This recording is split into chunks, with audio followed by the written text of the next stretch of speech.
monte, que votre esprit excelle. Ce matin, j'aimerais parler de la croissance de la sémence. Mais qu'est-ce qu'est la sémence? Amen. Nous allons ouvrir nos Bibles dans 1 Corinthiens 3.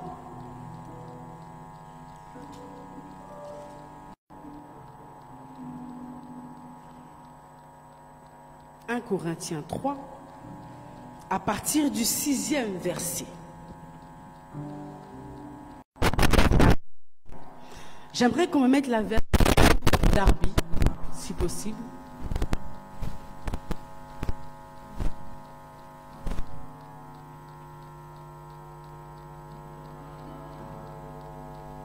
Merci.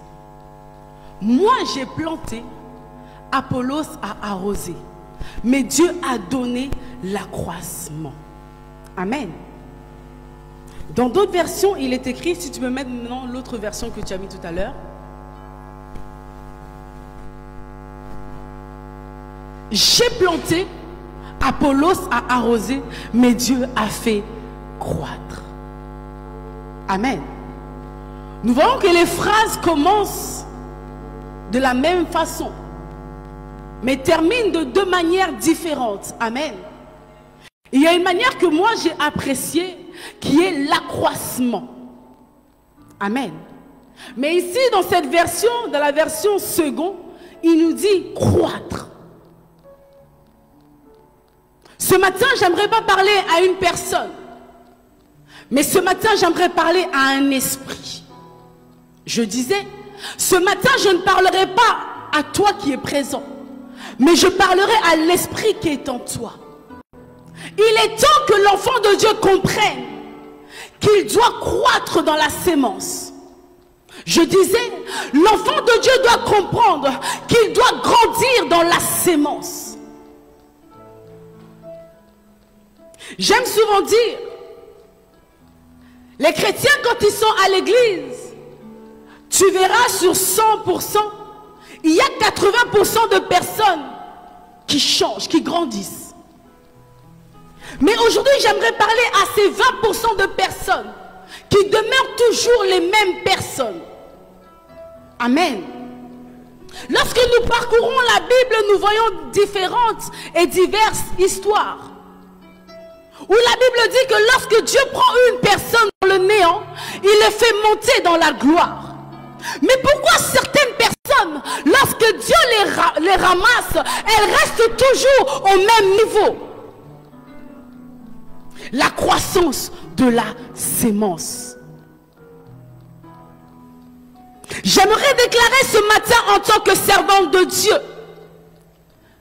quelle que soit ta position, mais j'aimerais que ce matin, ce culte soit pour toi un culte différent. J'aimerais que là où Dieu a mis une sémence en toi, mais que cette sémence maintenant commence à fleurir. Je disais, j'aimerais déclarer ce matin en tant qu'une servante de Dieu et dire, si l'Éternel a semé quelque chose dans ta vie, alors que cela se produise des fruits maintenant. Tu n'as pas dit Amen. C'est comme si tu ne m'entends pas. Est-ce que vous êtes là? Est-ce que nous sommes là? Je disais, je proclame dans ta vie que tu grandisses et que tu croisses selon la parole de Dieu et la volonté du Père. Nous ne pouvons pas toujours demeurer de telle et même personne. Dieu nous demande de faire des choses sur cette terre. As-tu déjà commencé à accomplir la volonté de Dieu dans ta vie? Paul dit, j'ai planté. Oh, je disais, Paul a dit, j'ai planté. Qu'est-ce que Paul a planté exactement? Il a planté dans ce peuple, sur ce peuple, la parole de Dieu, qui est le fondement de la vie d'un enfant de Dieu. Je disais que Paul a dit, j'ai planté. Il a fait sa part, n'est-ce pas? Mais toi qui as reçu la parole de Dieu, que fais-tu de la part que l'Éternel t'a donnée? Que faisons-nous de cette part? Que faisons-nous de ce que Paul a planté?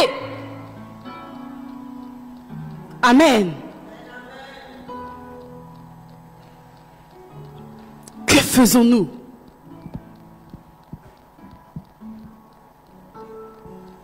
Lorsque Paul parle aux disciples ou au peuple de Dieu, il veut leur faire comprendre que moi je fais une part, c'est de semer. Mais celui qui arrose, ce n'est pas moi. Celui qui arrose, ce n'est pas Paul. Il a dit clairement, j'ai planté. D'autres versions disent, moi j'ai planté. Amen. Si Paul a planté, Apollos a arrosé. J'aimerais ce matin beaucoup déclarer sur ta vie. J'aimerais ce matin réellement beaucoup déclarer dans ta vie. Si les serviteurs de Dieu ont planté dans ta vie, moi j'aimerais rajouter encore une nouvelle chose en toi. C'est arroser. C'est de arroser. Nous sommes tous rachetés à un grand prix. Nous avons tous été rachetés à un grand prix. Amen. Quel est ce grand prix? Christ a porté toutes choses qui nous condamnaient. Il les a clouées à la croix. Lorsque Christ a accepté de porter un fardeau qui n'était pas sien, la Bible dit, lui qui n'a point connu de péché, il s'est fait pécheur. Mais quand il a fait cette chose, il ne l'a pas fait pour tes beaux yeux. Il ne l'a pas fait pour ton sentiment. Il l'a fait parce qu'il désire que tu sois son champ.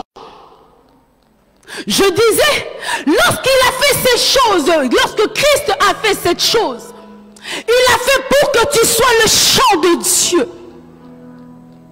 Lorsque tu as accepté le Seigneur Jésus-Christ dans ta vie, tu as accepté d'être dans le champ de Dieu. Lorsque tu acceptes d'être dans le champ de Dieu, c'est que tu acceptes la sémence de Dieu. Lorsque tu acceptes la sémence de Dieu en toi, tu dois maintenant faire en sorte de travailler cette sémence. Amen. J'aime souvent parler de moi. Pour ceux qui m'ont connu, comme dit les Congolais, likolo. En français, j'avais la tête en l'air, n'est-ce pas? J'étais comme ça. J'aimais les choses de ce monde. J'aimais la musique de ce monde. J'aimais les ambiances de ce monde. J'aimais tout ce que ce monde m'a proposé. J'ai aimé cela. Mais j'avais oublié une chose.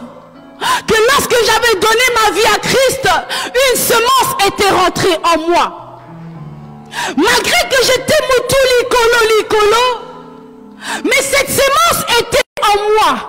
Il a fallu maintenant que je saisisse qui je suis et pourquoi j'ai donné ma vie à Christ et pourquoi Christ a accepté de porter mes fardeaux à la croix. Mais il fallait que j'accepte la sémence. Ce matin, j'aimerais attirer ton attention et te faire comprendre que la sémence qui est en toi, ce n'est pas toi qui as choisi d'avoir cette sémence. C'est parce que Dieu dit, que la Bible dit quelque part dans Jérémie, avant même que tes parents pensent à avoir un enfant, je t'avais choisi. Ce matin, lorsque Dieu m'a dit, parle encore de la sémence, j'ai compris qu'il y a des enfants de Dieu en ces lieux que l'Éternel a choisi pour travailler dans son champ. Mais non seulement travailler, mais grandir dans la présence de Dieu. J'aime ce cantique que mon mari aime souvent zapper qui dit « Cache-toi ». Bombana. Amen. Parce que ce cantique, c'est vrai que les hommes peuvent te voir tel que tu es. Mais lorsque toi tu rentres en profondeur dans la présence de Dieu, les résultats sont excellents. La sémence. Amen. La sémence qui est en nous, incorruptible. La semence que Dieu nous a donnée est incorruptible. Cette semence est incorruptible. Amen. J'aimerais lire ce verset dans le psaume 103 qui dit: sachez que l'Éternel est Dieu. C'est lui qui nous a fait et nous lui appartenons. Nous sommes son peuple, le troupeau de son pâturage. Amen. Mon père Théo, lorsqu'il il aime beaucoup ce verset, parce que je l'ai tellement entendu répéter ce verset. Au départ, je ne comprenais pas ce que ce verset voulait dire. Amen. Mais j'ai compris que lorsque j'ai dit tout à l'heure, nous avons été choisis pour être le champ de Dieu. Cela veut dire que lorsque nous sommes le troupeau de son pâturage, il dit, nous lui appartenons. Amen. La semence que nous avons en nous, ce n'est pas l'ADN de ton père et de ta mère. La semence que nous avons en nous, ce n'est pas ton caractère. Amen. La semence que nous avons en nous n'est pas les gènes de nos parents. Oui, parce que lorsque tu regardes Zoé, tu dis non, cette fille ressemble à sa mère. N'est-ce pas? Ce n'est pas ça la semence que Zoé a en elle. Amen. La semence que nous avons reçue, la Bible dit dans Genèse, il souffla un souffle qui est le Saint-Esprit. Amen. La semence qui est en nous est le Saint-Esprit. Et rien ne peut remplacer cela en toi. Je disais, la semence incorruptible. Amen. C'est que ce que Dieu a placé en nous n'est pas seulement pour parler en langue, n'est pas seulement pour chanter pour la gloire de Dieu. Amen. Mais cette grâce que nous avons reçue, parce que Paul a planté, le Saint-Esprit est maintenant venu arroser. C'est comme si je parle à personne. Le Saint-Esprit est venu arroser. Amen. Pour accompagner ma première partie, j'ai planté. Je l'ai accompagné par le verset Luc 8, 11 qui dit: voici ce que signifie cette parabole, la sémence de la parole de Dieu. Amen.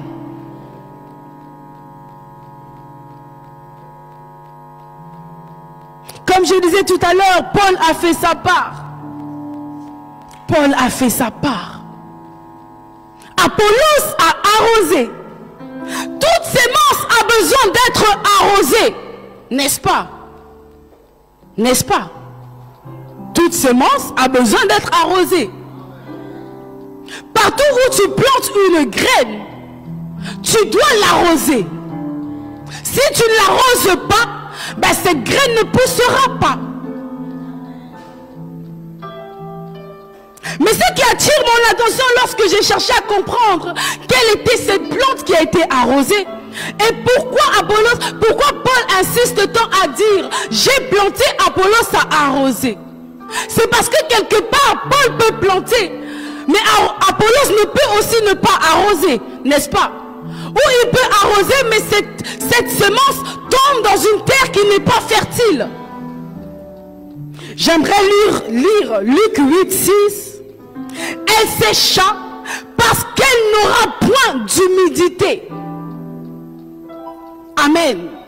Je disais au départ, il y a beaucoup d'enfants de Dieu lorsqu'ils viennent à l'église, ils demeurent toujours les mêmes personnes. Depuis qu'elle était protocole, elle restera protocole. N'est-ce pas? C'est pas mauvais. Oh.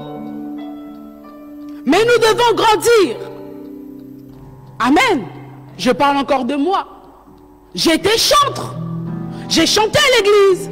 J'ai chanté dans une chorale. Mais aujourd'hui, je suis prédicatrice. Qui aurait pu penser?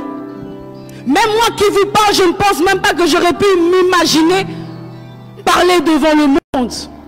Amen.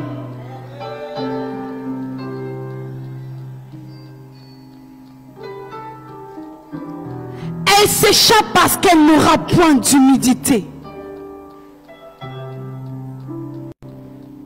Nous devons saisir ceci. Comme je disais tout à l'heure, lorsqu'on plante une graine, nous devons la planter sur une terre qui est fertile. Nous devons la planter sur une terre qui produit quelque chose. Amen. Mais j'ose croire que ce matin, et je déclare ce matin, que tu es une terre fertile. C'est comme si tu n'aimes pas les déclarations.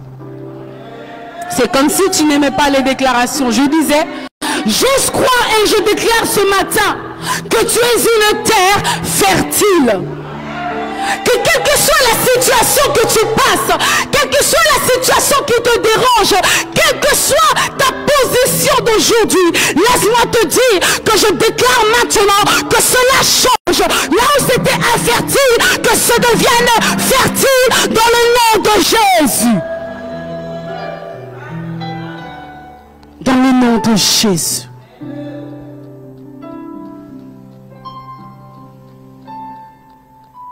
La Bible dit, soyez donc remplis du Saint-Esprit.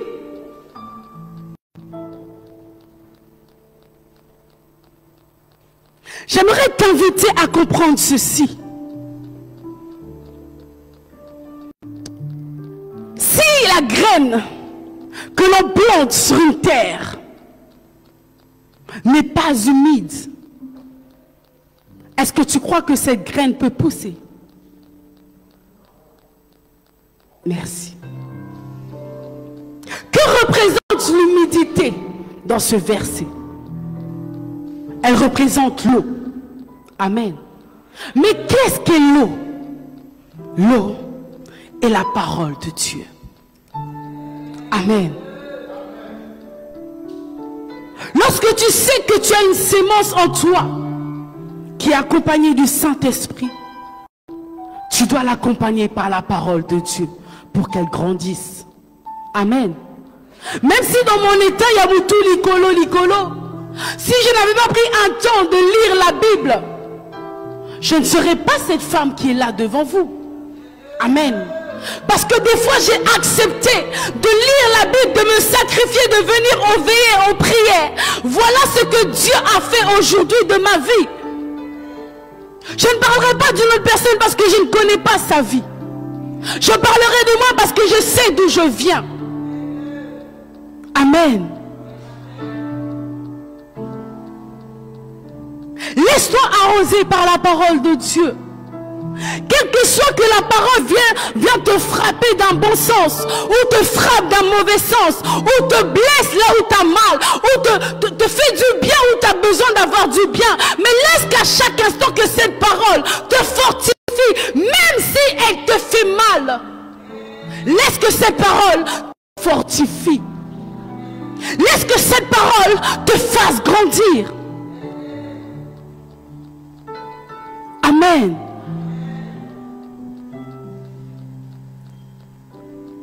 Le besoin majeur d'une sémence, j'ai dit, le besoin majeur d'une sémence, c'est de l'arroser. Amen. Le besoin majeur de ma plante qui est dans le salon, c'est que je lui mette de l'eau de temps en temps pour qu'elle grandisse. Tu dois prendre conscience de ta position. Amen. La jeunesse doit comprendre sa position. Les vieillards doivent comprendre leur position. Amen. Parce que j'aime souvent dire, Dieu nous demandera des comptes de la semence que nous avons en nous. Amen. Il ira parfaitement en nous si nous sommes remplis du Saint-Esprit. Dieu agira parfaitement en nous si nous sommes remplis du Saint-Esprit. Parce que si tu n'as pas le Saint-Esprit, Dieu ne peut agir en toi. Amen. Parce que tu ne fais pas partie de son champ. Mais j'ose croire que toute personne en ces lieux est remplie du Saint-Esprit. Si tu ne l'es pas, reçois-la au nom de Jésus. Je disais que si tu n'es pas rempli du Saint-Esprit, reçois-la au nom de Jésus. Si tu n'as jamais expérimenté la puissance du Saint-Esprit, ce matin je disais, reçois-la. Si tu n'as jamais assisté à la puissance du Saint-Esprit, ce matin, reçois-la. Car la Bible dit au commencement, il forma l'homme,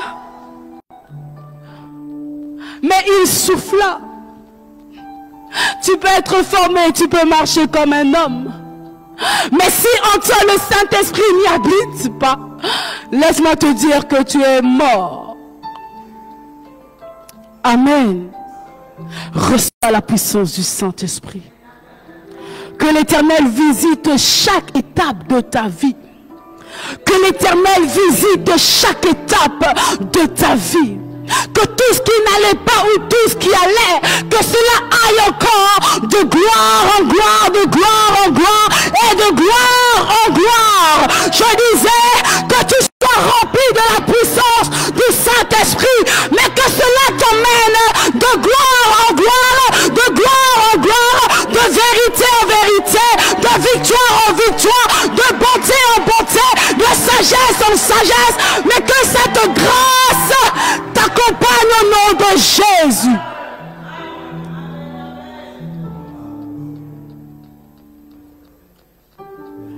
Dieu agit toujours lorsque nous sommes fidèles. Dieu agit toujours lorsque nous sommes fidèles. J'aime une chose, Habakkuk dit ceci: quelle que soit la durée du temps, attends-la, elle s'accomplira. Elle s'accomplira certainement. Quelle que soit ta position, quelles que soient les envies de ta jeunesse, souviens-toi de ton premier amour. Souviens-toi de ton premier amour, car Dieu agit aux fidèles. Quand je parle aux fidèles, je ne parle pas des fidèles de l'assemblée. Je parle à la personne qui sait rester fidèle envers son Dieu. La fidélité est une porte dans laquelle l'Éternel rentre. Je disais, la fidélité est une porte dans laquelle l'Éternel rentre. Laisse-moi te dire, apprends à être fidèle avec ce Dieu. Apprenons à être fidèles et nous verrons s'il n'ouvre pas les écluses des cieux. Lorsque je préparais ma prédication, mon thème était contraire à celui que je vous annonce ce matin. Hier à 22h40 précise, j'ai fini ma prédication. Mais par l'aide du Saint-Esprit, il me dit non, nothing, no.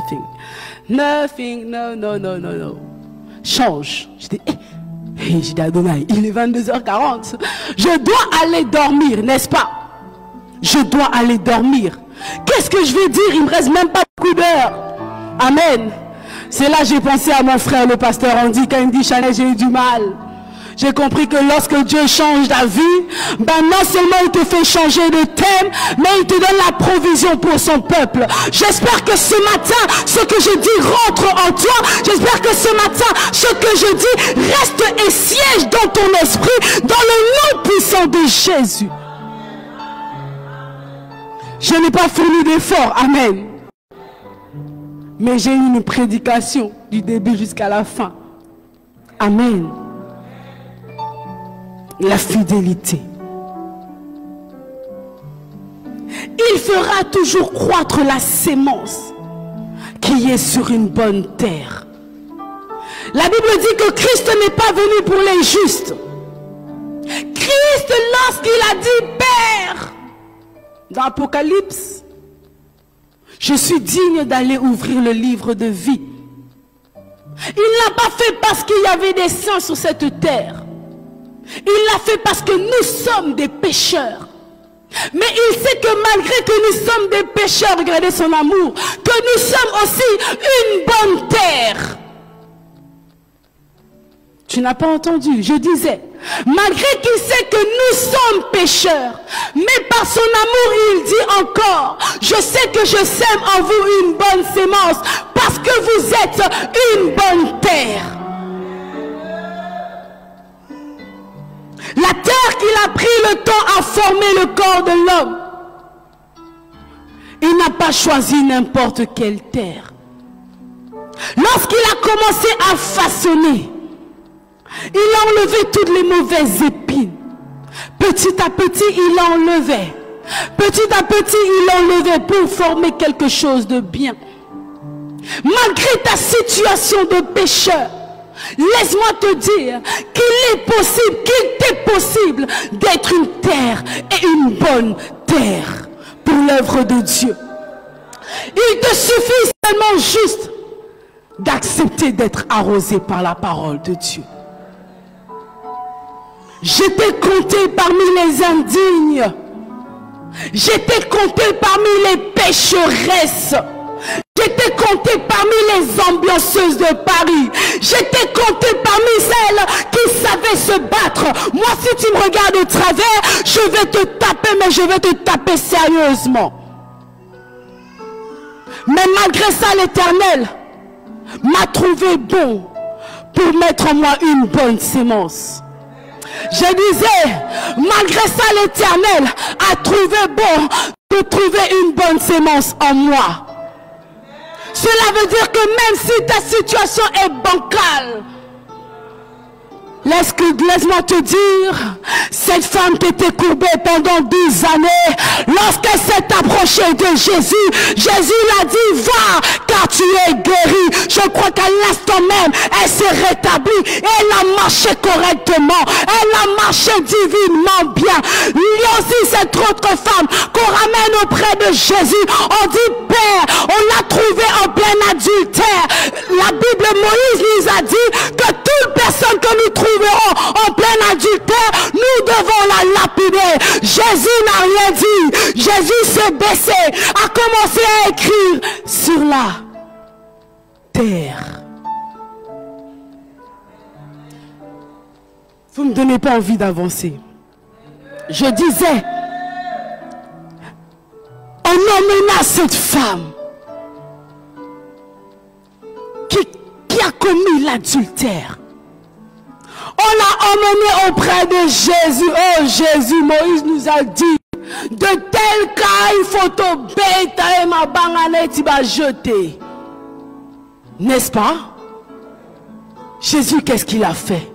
Il s'est encore baissé sur la terre qu'il avait déjà formée et il a reformé encore une vie.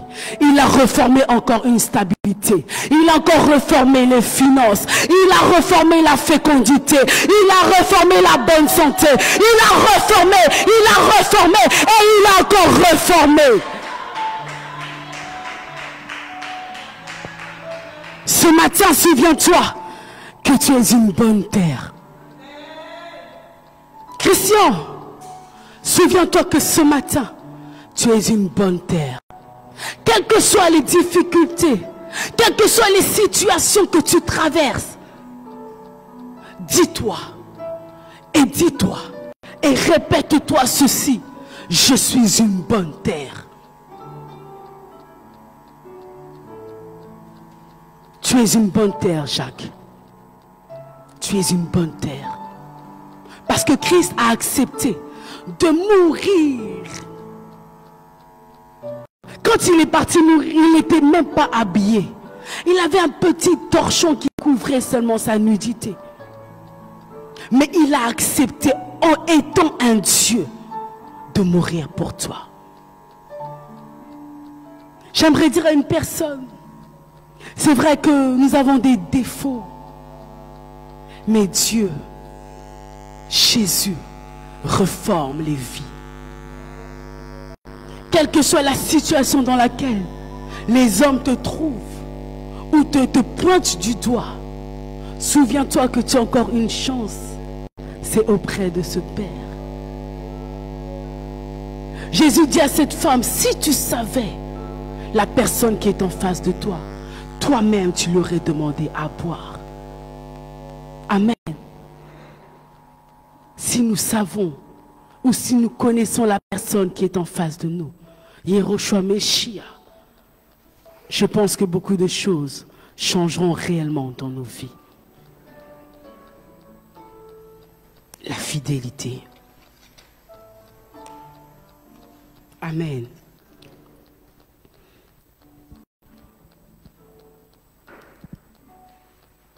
J'aimerais partir vers la fin de mon message et dire ceci. Lorsque tu acceptes d'être un instrument pour l'Éternel, ne néglige pas ton poste. Lorsque tu acceptes d'être un instrument pour Dieu, ne néglige pas ton poste. Quelles que soient, j'aime dire, les situations que tu traverses, souviens-toi que tu as fait alliance avec un Dieu.